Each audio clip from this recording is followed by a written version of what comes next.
Hello everyone, and welcome to this Water Institute sponsored event.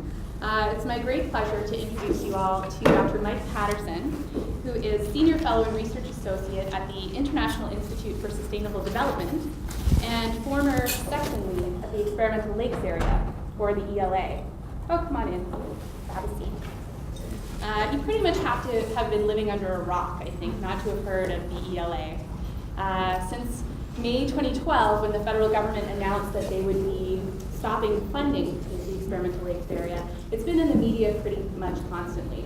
In fact, I looked it up and there have been over 500 news articles published on ELA just in the last year and a half. Everyone is talking about it, from Rick Mercer to Nature and Science. Everyone is talking about ELA's legacy and how the impact of research done there has influenced national and international policy, and also what it signals in terms of science and the environment in Canada, that the federal government has sort of washed its hands of the ELA. And Dr. Paterson has something to say on those subjects. He carried out research at the ELA for 21 years. And in that capacity, he was part of high-profile, team-based research on policy-relevant environmental issues. He contributed to topics like mercury contamination, nutrient pollution, hydroelectric reservoir development, invasive species, and freshwater fish farming. So a really broad suite of hot topics in the environment and in water. When I was pursuing my master's at the Experimental Lakes area, Dr. Paterson was a mentor to me and to all the graduate students, and he was always ready to help with whatever you needed, whether that was some insight into the planktonic community, or the one time that he caught me at the lake after dark without a flashlight, a spare headlamp. I don't know if you remember that. But no, he was always willing to help, always ready and eager to help. When the federal government decided or announced that they would stop funding the Experimental Lakes area, the International Institute for Sustainable Development really stepped up. And with assistance from the Ontario government, the government of Manitoba, they're taking on management of the Experimental Lakes area. And Dr. Paterson really stepped up as well. He took a job at IISD and is serving as a sort of interim director for ELA, helping to work towards transitioning ELA to the IISD. And that is what he's here to speak with us about today. So without further ado, we'll join me in welcoming Dr. Mike Paterson.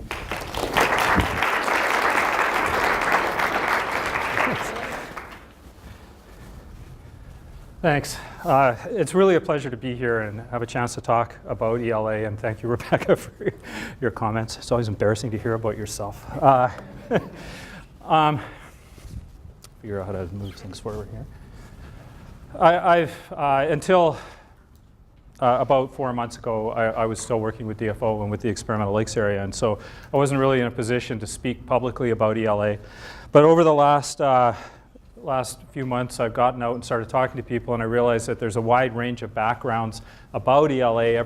Many people I've talked to actually haven't heard about ELA. I guess they're living under a rock by Rebecca's definition. So on the other end of the spectrum, I'm talking to people like Sherry and Rebecca and Richard and Jason. There's all sorts of people here who've worked at ELA for decades and know every bit about it. So for those people, I'm going to apologize in advance because my talk today is fairly basic. My goal was to talk to you about ELA, what it is that we have done, why it's important to save, and where we are with moving forward and what we hope ELA will look like in the future. And at the end, I'm more than happy to entertain any questions about the directions we're taking and suggestions. So for those of you that don't know about ELA, it is a whole ecosystem aquatic research program that's been operated by the Government of Canada, specifically Fisheries and Oceans, or DFO, since 1968. And as Rebecca already mentioned, about a year and a half ago now, in May of 2012, the government announced that it was no longer going to fund ELA.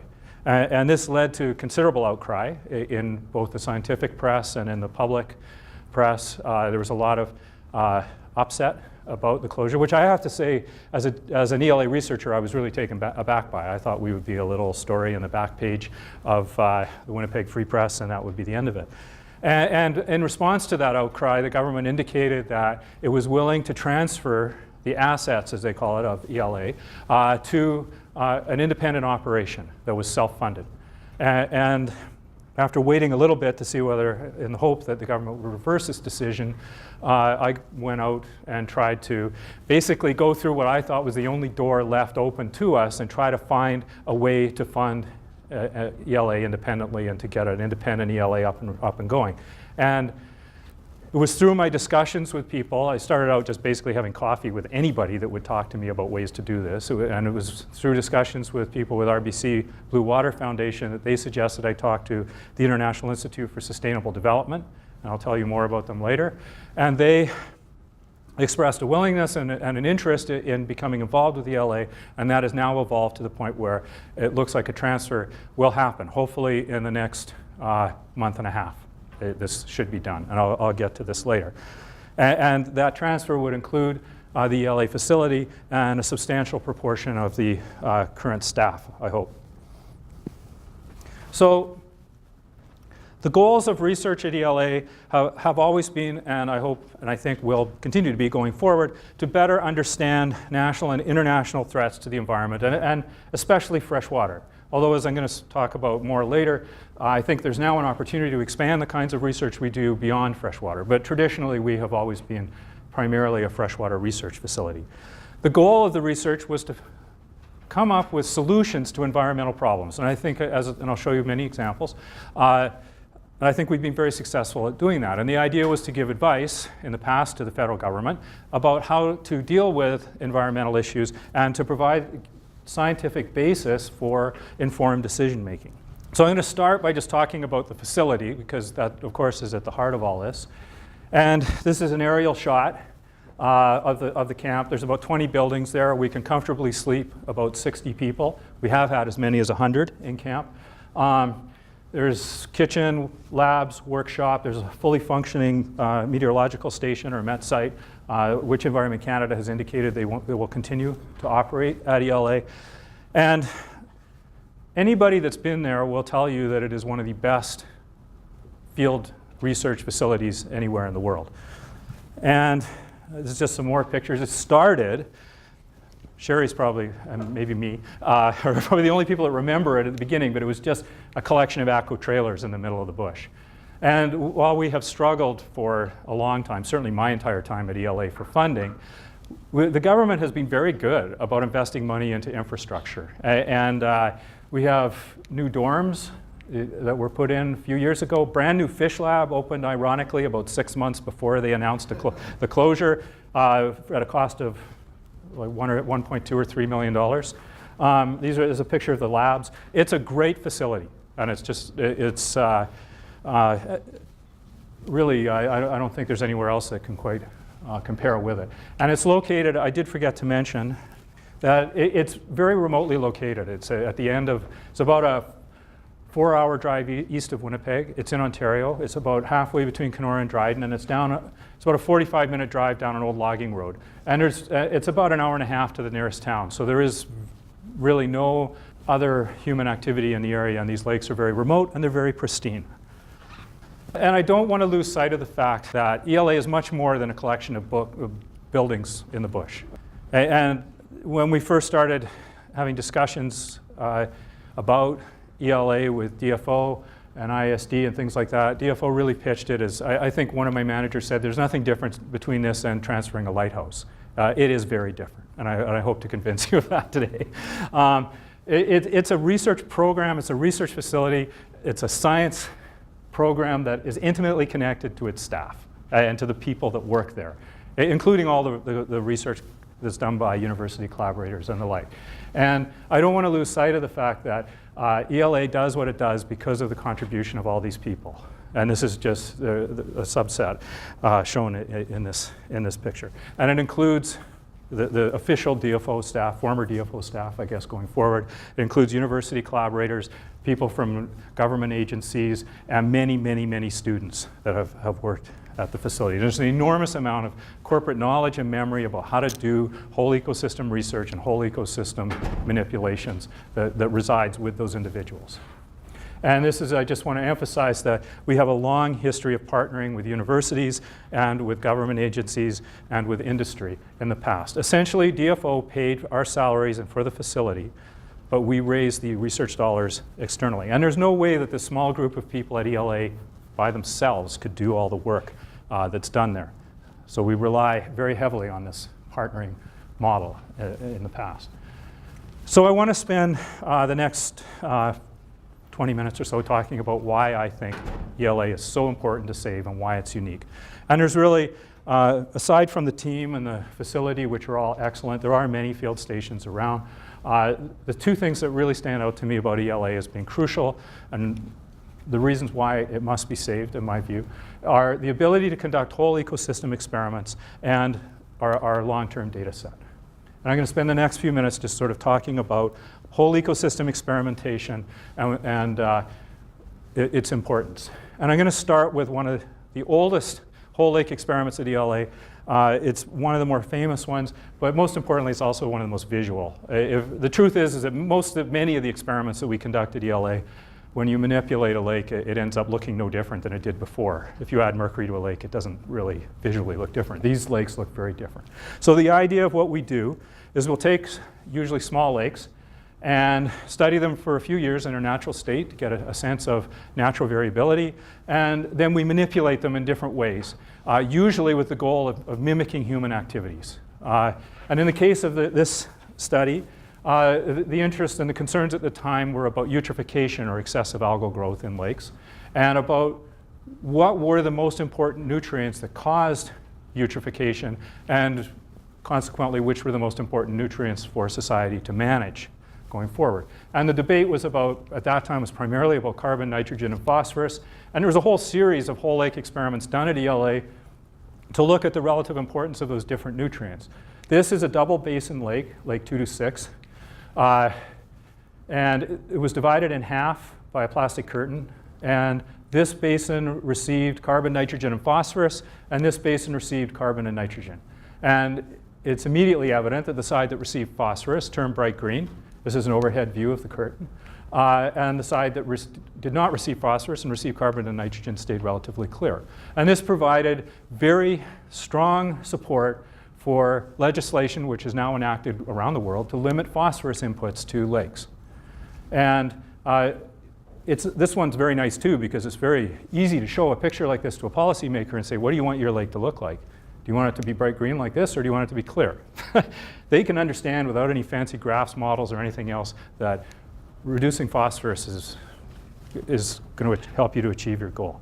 And the other thing I want to emphasize, and this will be a theme that I have throughout my talk, is that small-scale studies done at the time that this experiment was done, things like algal bioassays, indicated that carbon was frequently the most important nutrient to limit. And this study showed clearly, these are some of the lowest carbon lakes in the world. If you were ever going to have a carbon problem, it would be here at ELA. And despite that, we were able to turn, the royal we, before I got there, we were able to turn those lakes green with simply additions of phosphorus. And basically what I'm saying is the results of those small-scale studies did not extrapolate well at the whole ecosystem scale. And this is a consistent result that we've seen in all of the experiments we've done there. It's predictions based on small scales relatively, most of the time or frequently, do not work at the whole ecosystem scale. So since those early experiments on eutrophication, and ELA was originally created to address eutrophication issues, we've now completed over 50 whole ecosystem experiments at ELA. And we've looked at a wide range of different issues. After eutrophication, the team at ELA, at that time led by David Schindler, moved on to look at acidification impacts and acidification recovery. But since that time, a whole wide range of different things have been done that have included chemical manipulations, things like additions of cadmium, mercury, endocrine disruptors, and I'll show you some data from those, and also biotic manipulations where fish have been moved from lake to lake, or an aquaculture study that was done, and also physical manipulations of lakes, things like raising and lowering water levels, and I'll show you some pictures of those. And really the only point I want to make with this particular slide is that there's a lot of different types of issues that can be addressed at ELA. And really, you're only limited by, to some degree, your creativity and ability to pull some of these off. And the reason I'm here at Waterloo is that I would like to talk to potential researchers. I guess what's going to happen with IISD and ELA going forward is that we will be able to host whole ecosystem experimentation on a wide range of issues. And I really want to encourage researchers to start thinking about ways that they might do this kind of research at ELA. In the past, we were always burdened by issues about being a part of the government, about fitting the mandate of DFO and all this sort of stuff. None of that's on the table anymore. So we can do anything that we can get funding for and fit with the agreement with Ontario, which I will talk a bit about later, but is not anything substantially different than what we had in the past. So this is just a slide that shows some of the reservoir experiments we did at ELA. And we've done a number of studies where we've looked at water management, raising and lowering water levels. This is an artificial reservoir that was created in 1991, and these are some others. Sherry was a big part of the work done here. This is just a little dam we built. And the goal was to try and provide advice primarily to hydro companies about how to manage reservoirs to minimize environmental impacts. And at the time, especially mercury and greenhouse gas production, but I've also done some work with nutrients and other things related to water management. And we have another study that I'm not going to show you any pictures of today, but that's going on right now where we're diverting water around a lake to look at the effects of changes in water delivery to a lake that might happen with climate change or with water diversions or bulk water removals. But we've done quite a bit of work on water management. We did a study that got quite a bit of attention looking at the effects of estrogen. There's many of you, I'm sure, are aware that many chemicals mimic estrogen, and at the time the study was done, there was a lot of concern expressed as to whether the sorts of assays that groups like the US EPA or Environment Canada were doing to determine the estrogenicity of various compounds had validity in the open environment. Essentially what they would do is they would expose organisms like fathead minnows to a new chemical, and they would see whether it expressed a protein called vitellogenin. But a number of industry people were saying, well, we don't really know if that has any meaning at an ecosystem scale with wild populations of fish. And so we added artificial estrogen to a lake for several years. This is Lake 260, and followed what happened in the fish and in fact the entire food web. And we also determined the environmental fate of these compounds and what happened to them, what do they break down into, and how do they transfer throughout the system. This slide just shows some of the data from that. It was published in the Proceedings of the National Academy of Science. And essentially what this is different years with EE2 additions occurring in 2001, 2, and 3. So it's pre-impact, impact years, and then post-impact. And these are the different numbers of fish caught in different size categories for the population of fathead minnows. And essentially what you can see is we had a complete population collapse of a year class of minnows with the addition of EE2. And this provided, again, very strong evidence for regulating or being concerned about these chemicals in the open environment. And this is a picture of a male fathead with an ovipositor that's trying to produce eggs. So it's an intersex fish that was taken from this lake. We also had Rebecca was a big part of this study. We also had a study that looked at the effects of aquaculture, which is one of a kind of biotic manipulation that we did at ELA. I'm sure, again, most people here are aware that every major wild fishery in the world is either in a state of decline or is not growing. And yet 20% of the world's protein comes from fish. And I think it was around 2009 that more farmed fish were sold than wild fish. So aquaculture is a very major source of fish protein in the world. And there's a certain amount of pressure in Canada to develop freshwater aquaculture. And even right now, if you go to Safeway, about half of the rainbow trout you buy there is from aquaculture produced fish from Chile. And yet it's not, this is a very small industry right now in Canada, primarily because the environmental regulations surrounding it are not well developed. And DFO initiated this study with the goal of trying to develop regulations that would help to protect both the environment, but also potentially allow this industry to move forward. And I'm being assured that that's happening right now. Another study that's got a lot of attention from ELA is the Metallicus study. And here the concern was about mercury in fish. In North America, I think it's about 95% of all the contaminant fish consumption advisories are for mercury. And there are fish consumption advisories for mercury in every state and every province. And if you go to the few places where they have really good data sets, like Ontario, a very large proportion of the lakes there have mercury consumption advisories. I think if in the Ontario Guide for Eating Sport Fish, it's about 85% of the lakes listed there have mercury consumption advisories.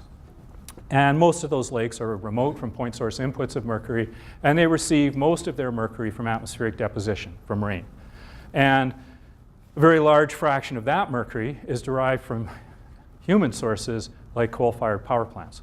And so this has led to proposed legislation in both Canada and the United States to force coal-fired power plants to put scrubbers on their stacks to remove mercury. But the cost of this is going to be billions of dollars.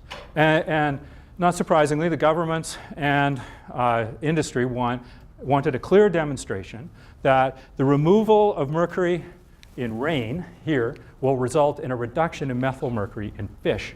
And that's the type of mercury that you and I get exposed to. And the main route of exposure of the general public to mercury is through the consumption of fish.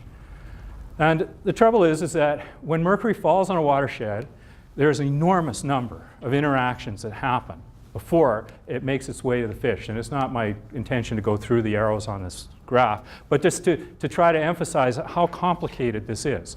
And there's really no way in the lab anyway, and even with small-scale field studies, it's extremely difficult to establish these links through the whole ecosystem that lead to fish.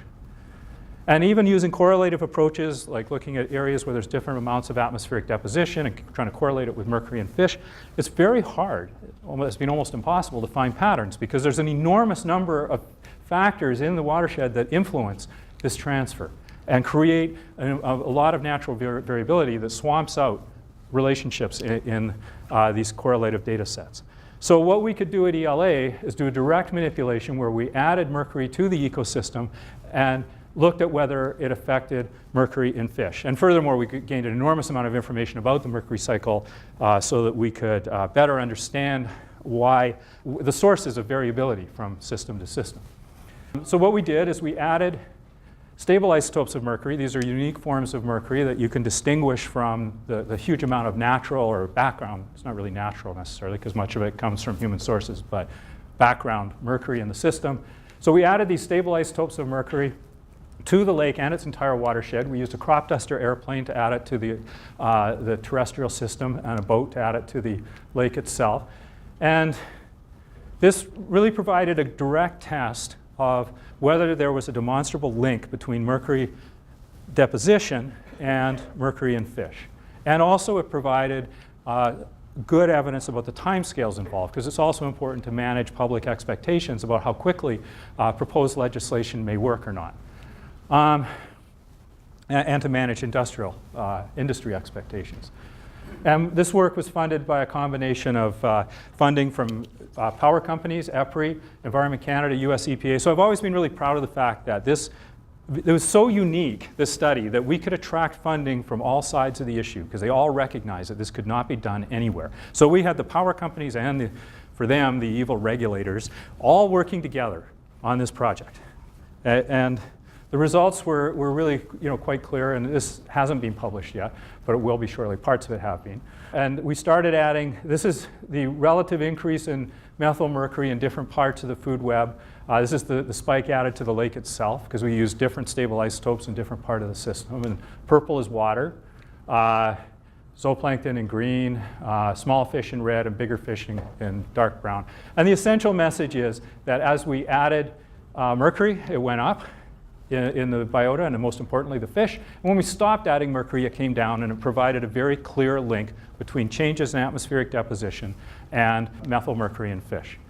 This is only part of the story because we haven't seen much of the mercury we added to the watershed itself, so it probably will not respond as quickly as this in most systems. But nonetheless, this provided good support for the proposed mitigation of this in terms of regulation. So I just wanted to, the last experiment I was going to talk about was one that hasn't actually happened yet. This is a project that is being led out of Trent University by Chris Metcalf, Maggie Xenopoulos, Paul Frost, and Holger Hintelmann. And the goal of this project was to look at the effects of nanosilver. And the nanoparticle industry is a rapidly growing industry. There are predictions that it may be worth as much as $1 trillion in a short time. And one of the most commonly used nanoparticles right now is nanosilver. And it's infused in things like underwear, it's in toothbrushes, Band-Aids, washing machines, all sorts of stuff. And yet the problem is there's not really a clear understanding of what the environmental fate of nanosilver is or its toxicity. It's used in these products as an antibacterial, antifungicidal agent. So it's reasonable to expect that it may have consequences for the food web when it hits the open environment. And certainly lab studies have suggested that the toxicity of nanosilver may vary considerably from straight silver. And it's not really known what happens to this stuff chemically or biologically. So the goal was to do a whole lake nanosilver addition. It was supposed to start this year. It didn't. We did a lot of background work. We've got all the pre-impact data. We did a lot of enclosure studies, which we traditionally do to get an idea of what happens, what we might expect to see at the whole ecosystem scale. And I'm hoping very much that it will happen next year. So there's, notwithstanding the 2-year hiatus created by the proposed closure, I'm hoping that lots of great new cutting-edge whole ecosystem studies will continue. So just to sort of wrap up, I've given the whole ecosystem experiment piece. I've shown you some examples, and there's lots of others, and many of them have led to papers in Science and Nature and things like that, the acidification work and so forth. The thing I really just wanted to emphasize is that, once again, predictions based on small-scale studies have often been proven to fail at the whole ecosystem scale when we do this work at ELA. And ultimately, the way that society and you and I interact with these environmental problems is at the ecosystem scale.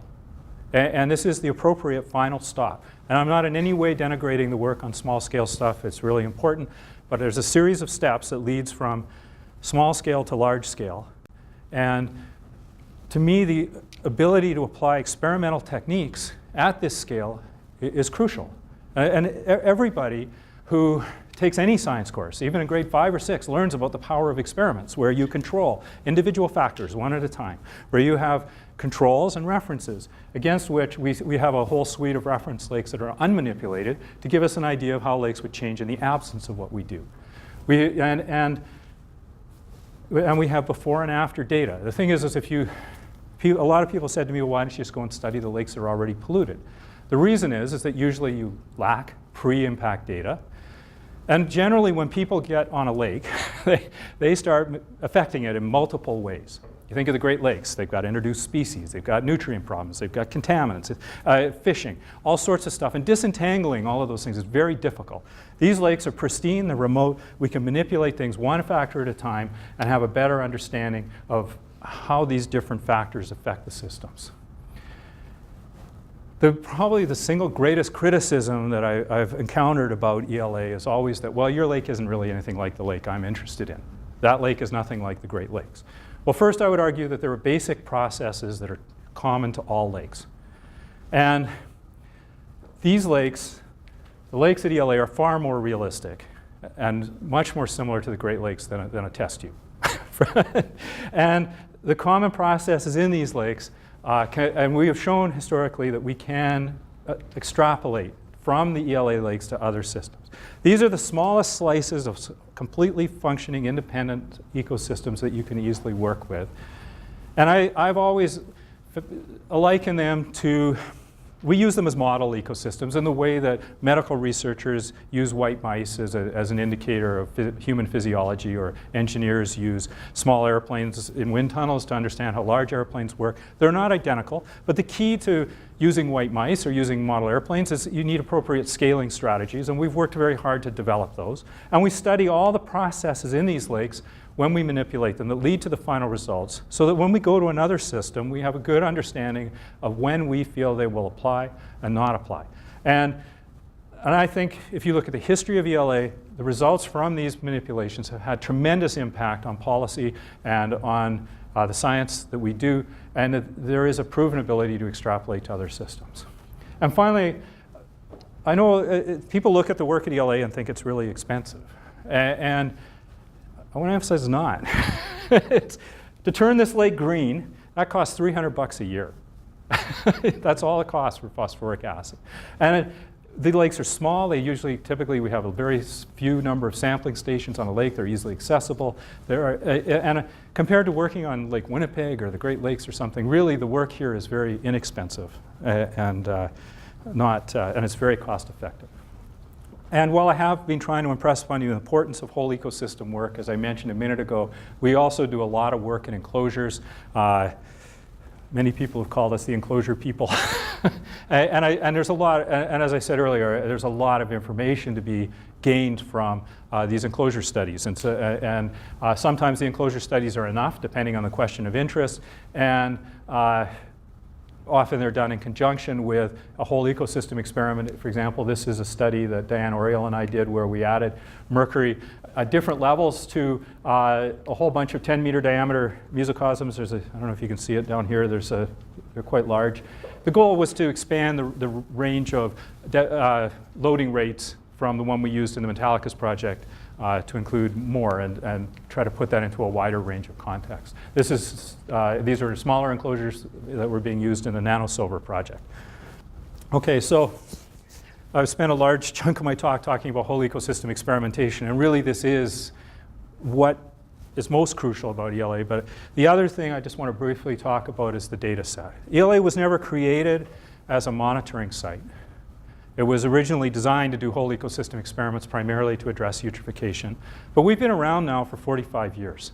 And we have a dedicated team of people working there that are collecting data on everything from meteorology to hydrology, to water chemistry, to every aspect of the food web leading up to fish. And this has now generated undoubtedly one of the largest, most comprehensive freshwater data sets anywhere in the world. And I get requests, or I did when I was still with ELA.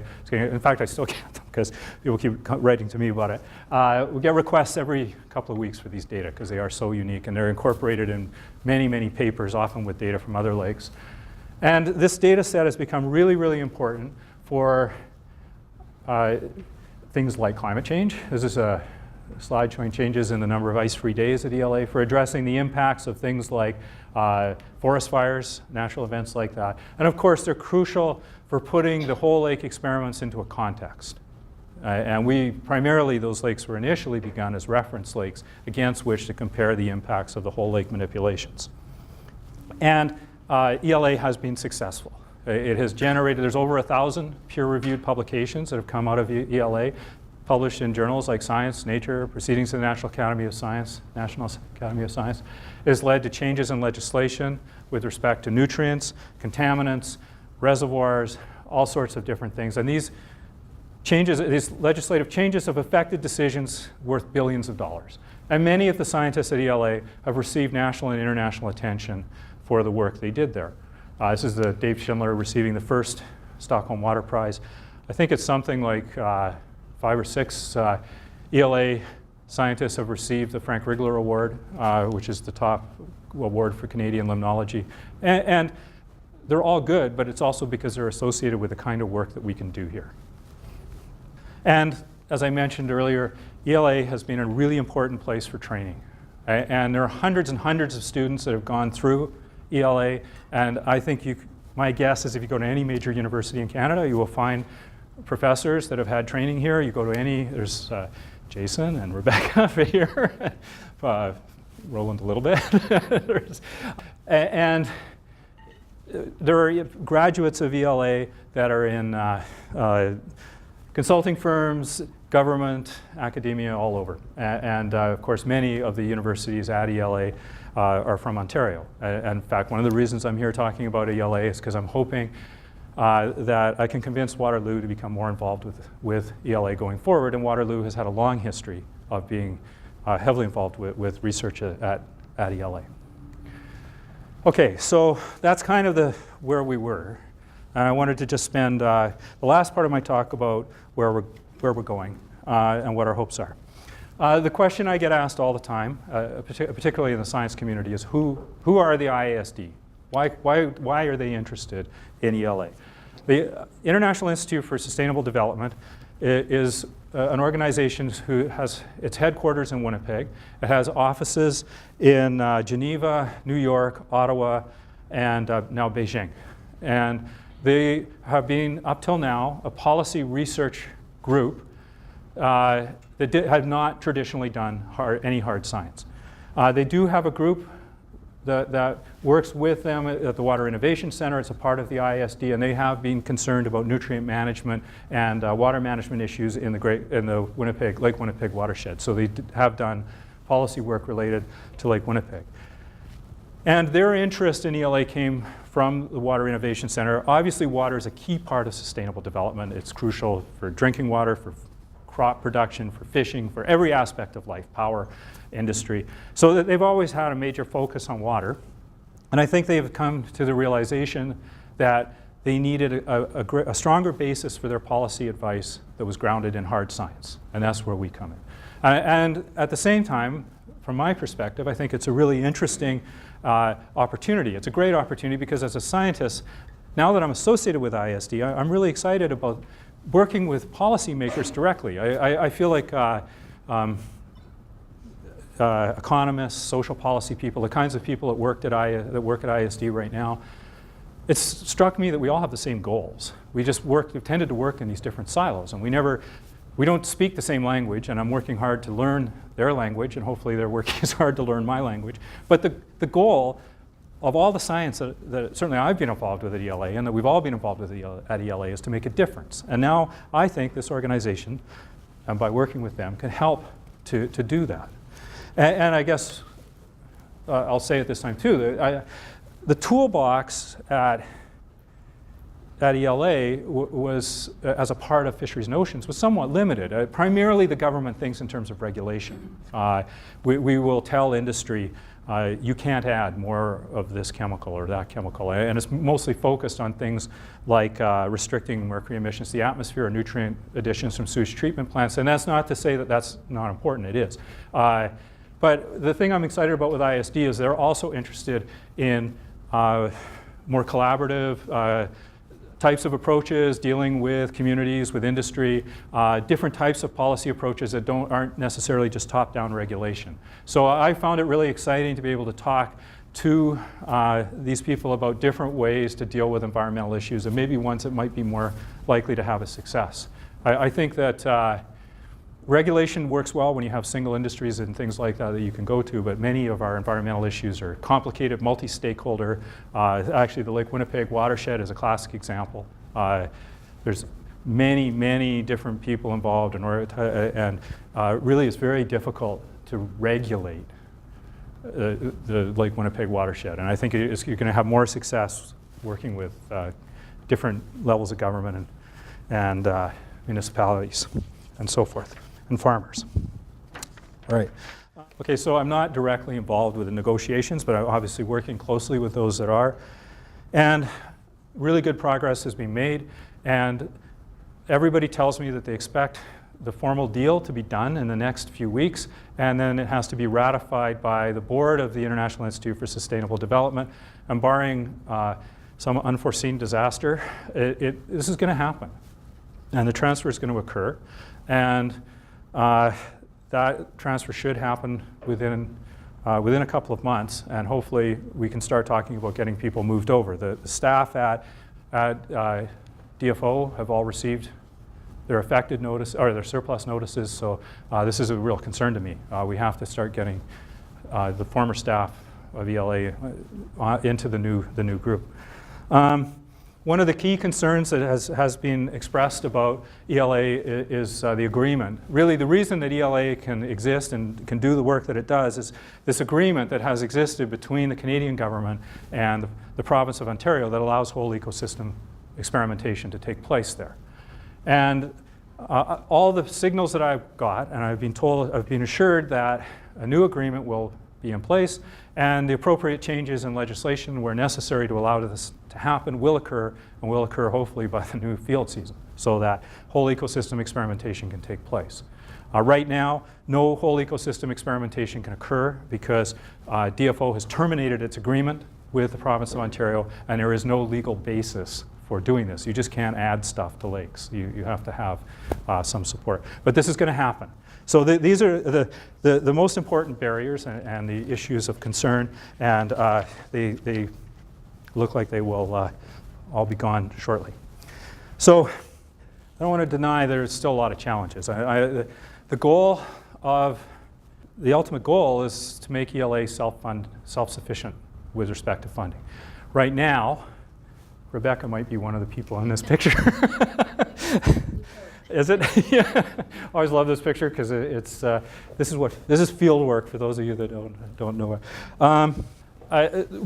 Most of you probably know that the province of Ontario has stepped forward and offered funding for the next 5 years for ELA, and I will be forever thankful to Premier Wynne, because without that support, we were dead. And the thing that I've been going out and talking to people for a year and a half about this, and primarily the pitch that I was trying to make to governments was, please give us 5 years to make this happen. Because you just can't take a multi-million-dollar operation and drop it and say, you guys can take it over tomorrow. But it's like, yeah, and me and what bank?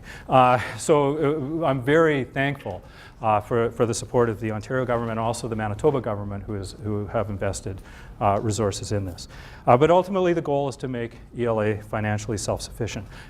And as I said earlier, and I want to emphasize again, we do have a long history of doing this. In the past, DFO has primarily funded our salaries, and they've kept the facility going. But the research that we did there, by and large, was funded through external grants. And we have worked with a large range of partners. Many of these grants were obtained by researchers in universities, like Waterloo, like Trent, University of Alberta. But we also partnered heavily with organizations like EPRI, the US EPA, USGS, Smithsonian, so on and so forth. And so we have a long history of partnering with groups, and I'm confident that we can raise the research dollars. And the only difference is that now we have to raise our salaries and we have to raise the infrastructure costs, which is not trivial, I won't deny. And the last thing I wanted to talk about is I think anybody that's been associated with ELA, especially over the last few years, recognizes that there have been a lot of limitations to the kinds of research that we could do there. And honestly, we've been in kind of a state of decline for quite a while. And a lot of this had to do with us being part of the government. As a part of DFO, we had to, all of the research done there had to meet in some way the DFO mandate. And that mandate was fish. And as resources in the government in general got tighter, I increasingly had managers coming to me and saying things like, why are you guys sampling water chemistry? We're the Department of Fisheries. Why are you doing meteorology, things like that? And I had to constantly try and justify whole ecosystem work in support of fish. And this was really an issue, and anybody, and some of you in the room have been involved with this, will know we've always had to do this sort of weird dance of pounding in the projects that we knew should be done at ELA and could only be done at ELA into the DFO mandate hole, which was often a different shape. So I think with IISD, that issue's off the table. We can do whatever we can do at ELA and want to do at ELA within the confines of the agreement. And I guess all I should say, the agreement says that lakes, we have to have a high degree of confidence that the lakes will recover. And we can't do anything that represents a threat to human health, because these lakes are open to the public if you can get to them. If you want to hike in and canoe in, you can go there. It's, by and large, not many people do. But, so we can't, but at any rate, we can't do anything that's going to threaten human health. So there's things like work on terrestrial systems. And we have, the agreement allows us to do manipulations on land. Our team within DFO wasn't constructed in a way that we could do that work. And we have done some. For example, the Metallicus project had a lot of work done on the terrestrial ecosystem by mostly people from the USGS and University of Alberta. Sherry has done work in wetlands and things around ELA, but most of the work, by and large, was focused at the open water ecosystem. We can do work on things like biotechnology or clean water technology. This was not within our mandate at DFO. Even though we had a group that, this is sort of a picture of some of this, it has a lot of experience with remote sampling of lakes and automated methods of, this is for measuring ecosystem metabolism and things like that. We can now, I did mention a lot of students have gone through ELA, but as part of DFO, we had no formal mandate for training. And so we didn't ever host things like field courses or stuff like that, because that wasn't part of what the government did. But now we can do that. And I believe that ELA provides an absolutely unique experience for students. You've got a very close, tight concentration of people working on a wide range of issues. You will get more of an ecosystem perspective working there, I'm sure, than you will anywhere else. And finally, and I've already talked about this, but I think working with IISD, I'm very excited about the opportunity to integrate scientific research with policy makers with the goal of hopefully finding new and different solutions for the world. And it's really, for me, it's been a lot of fun. I think most people get into research because they like learning. I've learned so much in my last few months at IISD. It's really interesting. And I guess I was just going to end by sort of emphasizing once again, I believe that the universities are crucial to ELA's future. I believe that the kind of research that we do at ELA and is best done at ELA, a lot of it can only be done by universities. And I'm really anxious that university researchers be aware of the opportunities there are at ELA, and I'm hoping to convince universities to become more formally involved with ELA. I want to especially emphasize that I think one of the best things about ELA is it's a really great platform for team-based ecosystem research. You look at things like the Metallicus project, there's probably like 20 or 30 principal investigators from all around North America. And each of them brings their own specialized expertise so that the whole product that comes from that project is much greater than any individual piece. And that's why the research at ELA has had such an impact, is because we can lever that up in a way that is very hard to do in many other places. So, I mean, for me, the reason I've been fighting for this for the last year and a half is because I do believe ELA is so important. And the goal is all about producing the best science, the most useful science for the future. And I really anxious, desperate to see it survive, and I want to see it do well going forward. I want to see it continue to do what it's doing and hopefully do more. And really, this slide is not so much about the things I listed here. I just sat at the computer before I left with, and there's so many things that could be done at ELA. And the thing that's always fun is when I go to different universities, almost every person that I go and talk to has a new idea for ELA. There's all kinds of stuff. I mean, there's the ongoing studies. We have this lake that we've been adding phosphorus to for 45 years. It's still generating useful and important information, lots of unresolved questions. We have a study that we're doing right now where we're diverting water around the lake, which I mentioned. The Metallicus project is in recovery. We had another project where we added mimics of genetically modified fish to a lake. The Nanosilver project. This data set is very largely unexplored. It's actually almost embarrassing. The amount of data in that data set that has not been carefully examined is unbelievable. And there's all kinds of information in there. There's lots of new areas of research. There's a never-ending list of potential contaminants, things associated with mining. It hasn't escaped me that the Premier mentions the Ring of Fire every time she talks about ELA, so got that up there. Oil development, oil sands, end pit lakes, habitat restoration. There's all kinds of contaminants associated with pharmaceuticals, concentrated solar power, fracking. When I was at Trent, somebody mentioned microplastics. So there's all kinds of stuff that could be done. We've done a lot of work on hydro development, and Manitoba Hydro has been a big supporter and has indicated they want to continue to do work there. Clean water technology.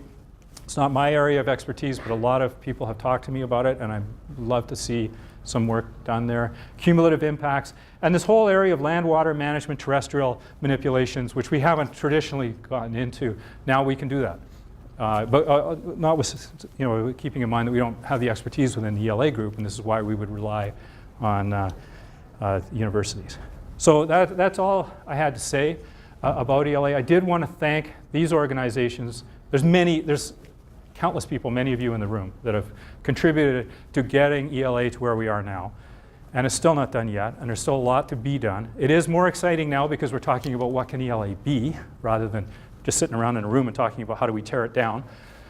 But these organizations put money on the table for something that they did not know would even succeed. So I am thankful to them. RBC for sure, Thomas Sill, Winnipeg Foundation. And these are organizations that believed enough in us to, and that we could succeed to support us. So I thank them. I have nothing more to say. I don't know if there's any questions.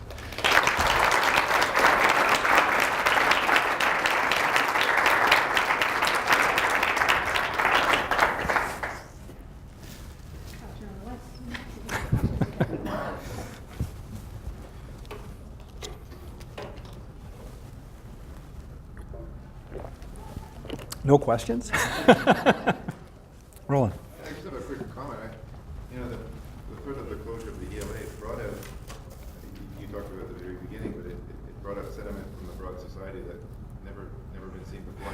Like I had neighbors on my street come up to me and say, "What can I do to save the ELA?" I had someone who looked at my house to rent it while I was on sabbatical. He told me to say, "I need to take some action with it." So I've never seen that before.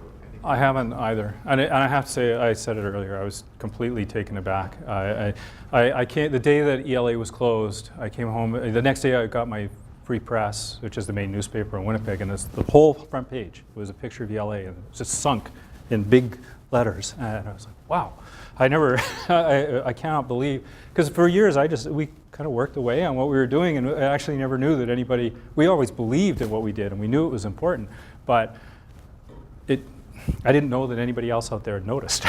So, yeah, it was. That's probably the only silver lining in what has been the worst year and a half of my life. But it has been. But it's a position of strength. Yeah. Well, I guess so. Yeah. Yeah. No, it's been good. Oh, sorry. Yeah. I have two questions. First one is, as a result of this sort of hiatus or whatever, you talk about the long-term data record that you have. Is that still valid, or has there been any loss or discontinuity? We've primarily, I think, preserved the guts of that data set. And throughout this, IISD has emphasized the need to maintain that data set and keep its integrity for the future. So it's not, we used to sample bi-weekly. We've been sampling monthly for the last 2 summers. Yes, they've allowed us to sample. There are going to be some wrinkles in the data, but I've worked with these data sets, and there's wrinkles in many of the data for the lakes. There's months missing, or things happen. And when you put them in the context of 45 years of change, it's okay. I think that those data sets are they're going to be fine. Yeah, they are amazing. Yeah. Sorry, one more question. Yeah. You talked a lot about kind of the impacts or the effect of the impacts that they have on kind of the whole ecosystem. Are there examples of taking those findings and you say they are applicable to places like in southern Ontario, even if our lakes aren't pristine and whatnot down here, of taking those findings and applying them and kind of demonstrated Absolutely. recovery? Yeah, the work there has been the basis for things like nutrient reductions around the world, for hopefully mercury reductions, things like that. Yes, absolutely. I work on reservoirs, building reservoirs. Manitoba Hydro has directly changed their reservoir designs in order to reduce some of the issues that were brought up from ELA. Yeah. And the great, absolutely. Yeah. Phosphorus removed from detergent. Yeah. Well, I know that the acid rain stuff. Acid rain, for sure. Yeah, acid rain. But before that, the removal of phosphorus from detergent is that one. That picture that Mike showed has been called the most powerful picture in limnology. Because of that, I mean, so visual. Just brought it right to U.S. Congress and said, "Here, look at this," and they went, "Oh, yeah, wow." Well, and it's sort of interesting. In the early days, the work at ELA kind of focused on effects. demonstrating that this or that had an effect. And I think a lot of, and that's still the case, but we've also done a lot of work where we're now directly testing proposed mitigation. Things like, well, in fact, Metallicus, the Mercury study, is a test of that in a sense, and as some of the reservoir studies are about flooding uplands versus wetlands and things like that. And so they're direct tests of proposed ways to reduce environmental issues. And that was one of my questions, is where the focus sort of was. Yeah. Or moving more. Yeah.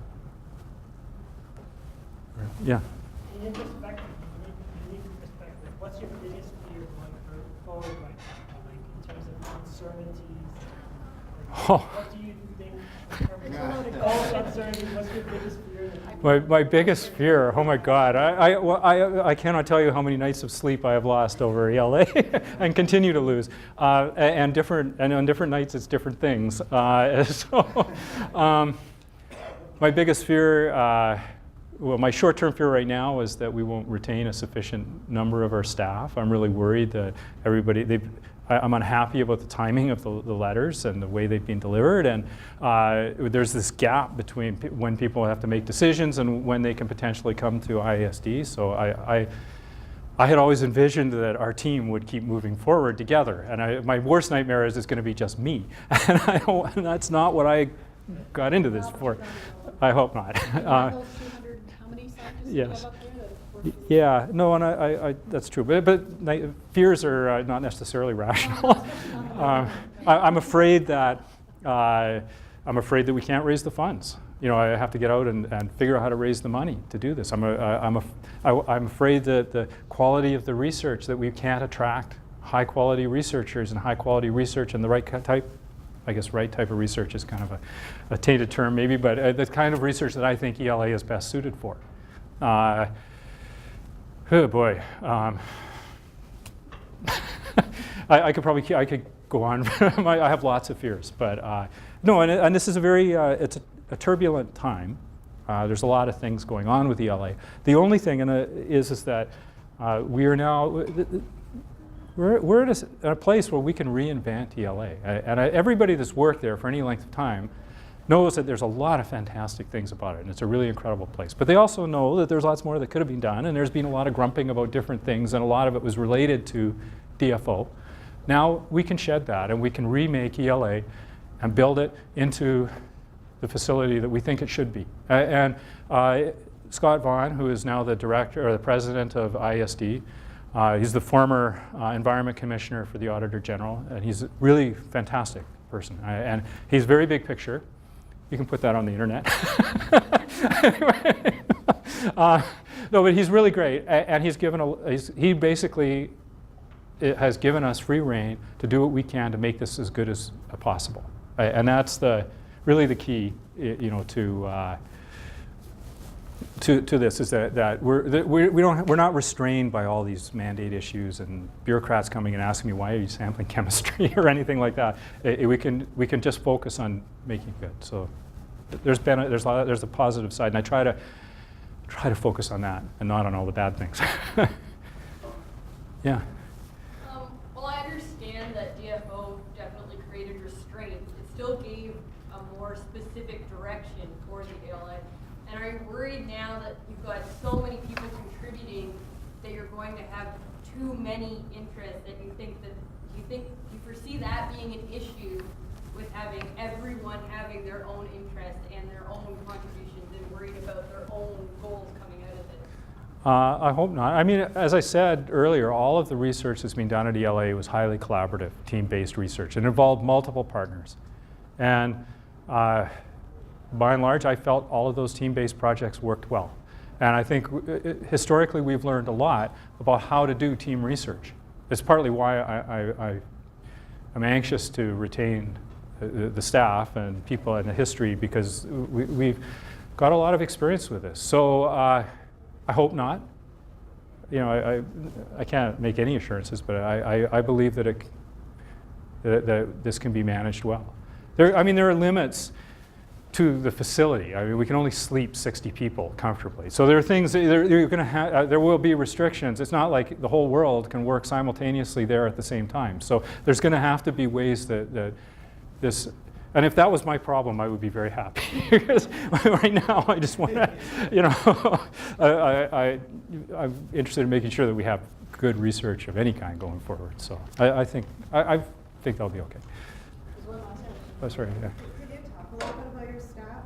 How many staff are there? What are their specialties? There was originally 20 staff, 20 full-time staff. I think we have sufficient funding that we're probably going to keep 12. A lot of people had been there for a long time and would retire anyway, and they've expressed an interest in continuing to be associated with ELA on a part-time or contract-type basis. So I'm hoping that most of the staff will in some way or another continue to assist with ELA.